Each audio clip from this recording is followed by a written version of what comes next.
Texas back. But I plan to make well over 1,000. I don't plan on going to sleep tonight. Probably go 71-68. UNC versus Kansas. Why did that get bring up? Why are we doing that? Woo-sooey, pig-sooey. I would disagree with the hot hand part because, like I said, Longhorns won 19 of their last 20. I hope it's not close. I hope Texas gets destroyed. I think because I would have San Diego State in this matchup, I have to go UConn. Texas friends, feel free to DM me on the Twitter, which you don't know, and that's for good reason.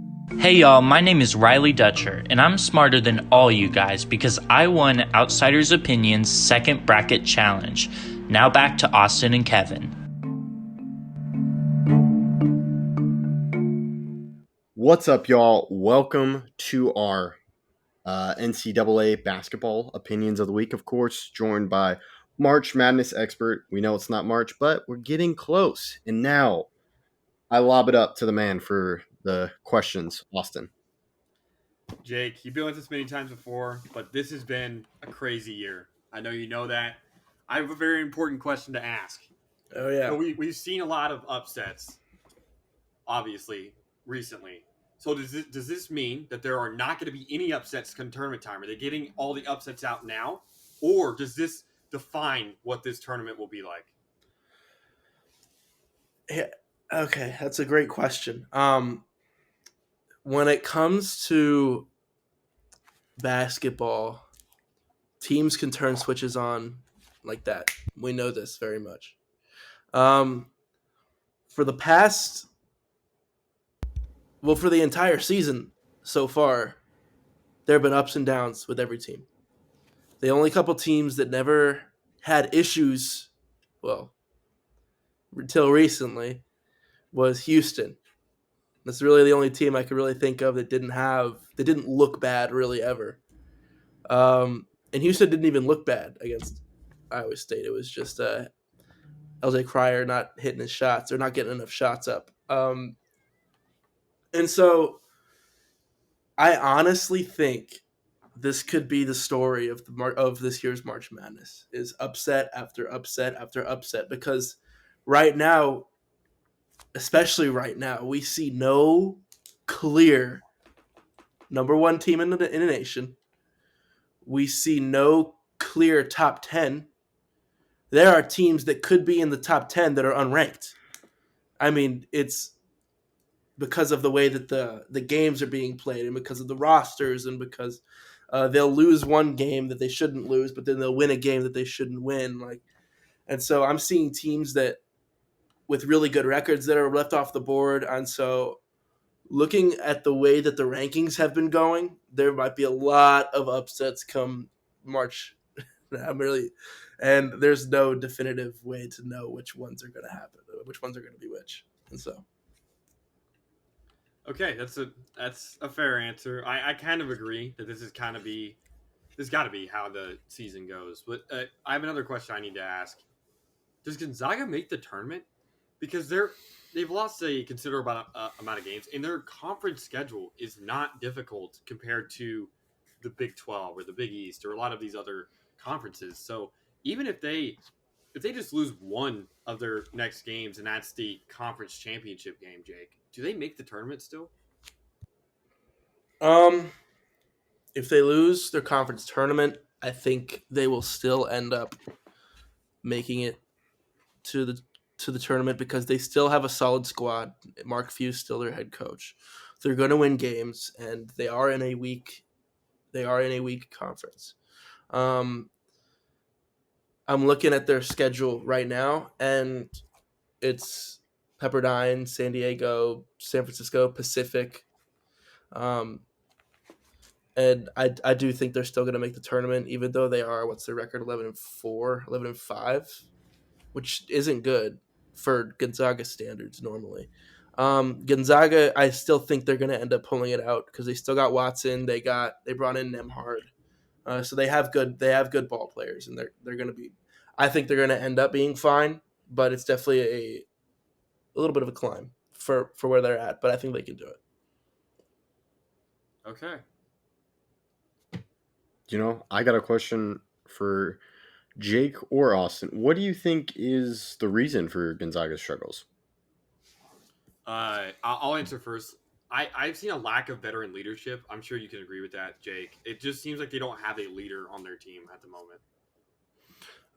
Yeah, the thing is like their longest tenured player right now is Watson, and he's a solid player, and he's really stepped it up a lot more this year, especially shooting wise. But yeah, veteran leadership definitely factors into it, but also they can't hit threes worth a lick. Like their 3-point shooting is abysmal, and so they really need to step it up from 3-point range to start winning ball games. Um, but they have the personnel. They got some solid players, and so I think they will end up squeaking their way in. But they're not gonna, because where they're at shooting wise, they're not gonna make a run in the tournament. They're not gonna, because if you think about it, last year the only truly good shooter they had was Strother, um, and so and losing Strother to the draft, and I'm gonna hold on, let me find out. Stats. Yeah, they're shooting 31.7% from three as a team, which is not going to cut it. The only guy who's worth shooting a shot from behind the arc is Watson himself. So, Is there any teams you're confident in? All teams basically have one loss now, so it really is we're starting to see what these teams are really made of. I really thought Colorado State was better than they showed the other night when they lost. There was so much losses by either blue bloods or top 25 schools that it kind of was a sensory overload. I don't really know what to believe, what not to believe. So what are you taking out of the past couple days? In terms of the past couple days, there's not a lot I could pull from in terms of like which teams I'm confident in, because none of them won. Like none of the top teams really won. I guess I could say I'm still confident in Houston because I do think Iowa State's a good team. And they had to go to Iowa State and still almost won in a actually some semi tough environment. Iowa State's a good environment for basketball, and so I still believe in Houston. And oddly enough, I haven't said this in 5 years, but I honestly kind of am starting to jump on the Purdue train. Even And after this Nebraska dismantle. They put up 80 points still. And did they not? I think they lost 88-62. It was that bad? Oh, no, they got hammered. 72. Okay. Nebraska. 88 to 72. Okay. They got destroyed, whatever it was. But they still rebound over 40 rebounds a game. They still shoot, 38, 39% from three. So they got the numbers. They have the personnel, which is something I haven't been able to say for a long time with Purdue. They have a solid squad that's more than just two guys or one guy. North Carolina, I do like North Carolina solely because of their guard play. RJ Davis is one of the best players in the league. He is the veteran leader, and they still got Baycott, he's toned it down a little bit, but he still gets boards. And one team that I'm actually very confident in is Tennessee, because the fact that they are 11-3 coming out of that incredibly difficult schedule, that was in non-conference play. The fact that they're 11-3 is honestly a big deal, and so I think Tennessee is a force to be reckoned with. And we all knew this too prior to the year that Tennessee would be solid because they lost nobody, everyone's back, and so I think Tennessee is solid. Well, outside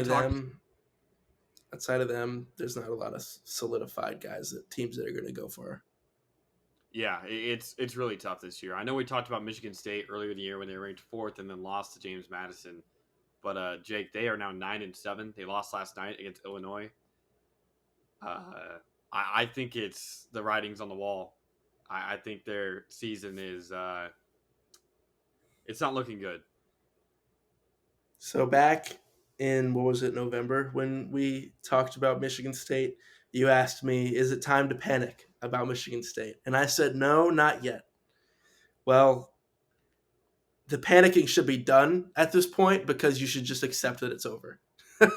Like, it's Michigan State has completely dropped the ball with everything. I don't know what Tom Izzo is doing over there. I haven't watched enough Michigan State games to know exactly what, but just going 9-7 um, is a complete, like, this might be one of the most disappointing teams ever because of how highly ranked they were preseason.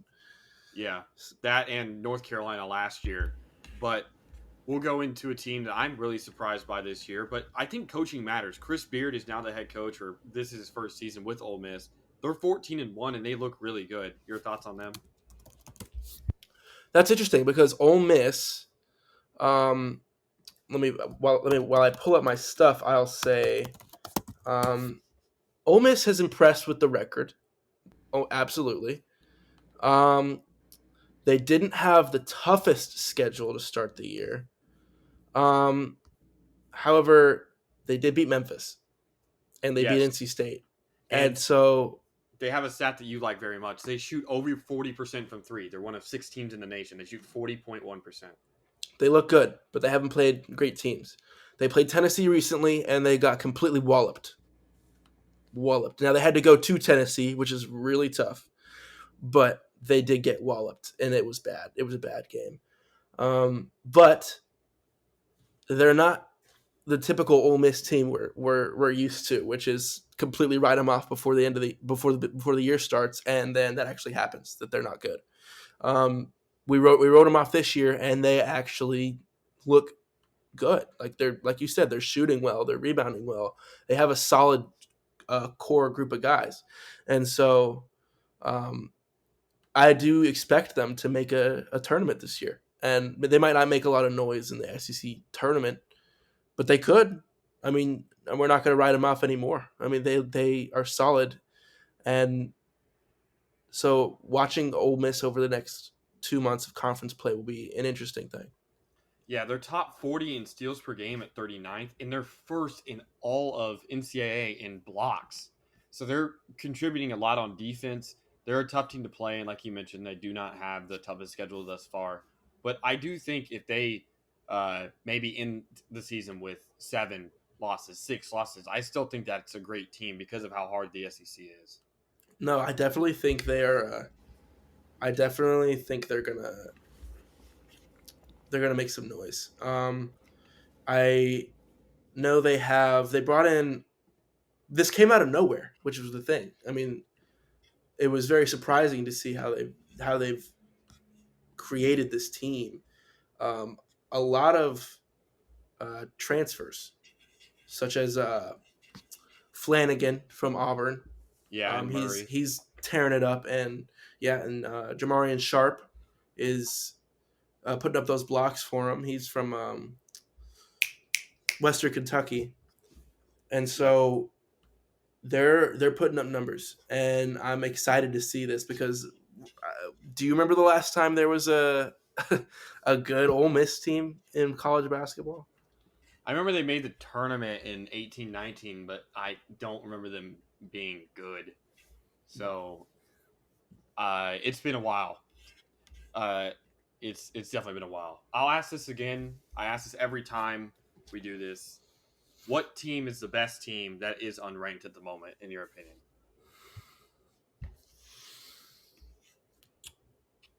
Ole Miss is unranked currently. I think They are. I like Seton Hall right now. I like Miami. I do like Miami. As long as they have Omir and Pack, I think they're going to be a decent team. And every time Oregon looks decently good, I say give them a shot because Oregon always, whenever they make it to the tournament, they always end up making noise, whether they're the 12 seed or the 3 seed. And so I always like Oregon because Dana has a good program over there.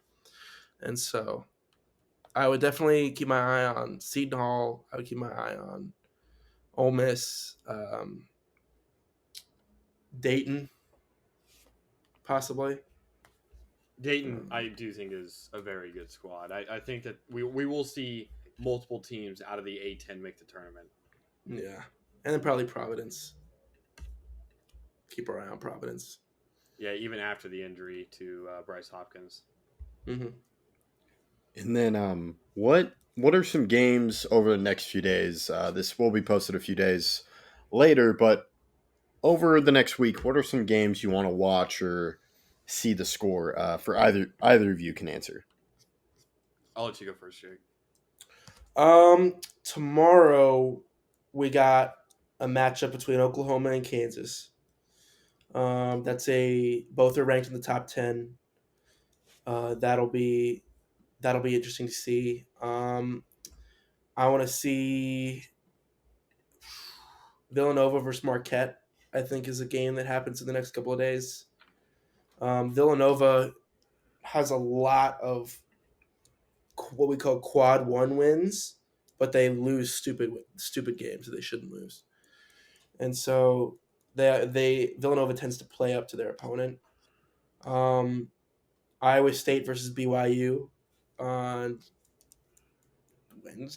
Tuesday or Wednesday. I don't know. Those are a couple good games. And right now we're in conference play, and so I'm pretty sure Creighton plays UConn soon, which should be a good game. Houston's in the Big 12 now, right? Yeah. So I think they play Texas Tech soon. And then what conference is San Diego State in? They are in the Mountain West. Mountain West, yeah. So then I think they play Nevada soon. And Nevada, I think they're like 14-2, 15-1, something like that. They got a good record. So those are just a couple of the good games that'll show up. But if history has said anything, history meaning the past week, all of these games should be something to check out for because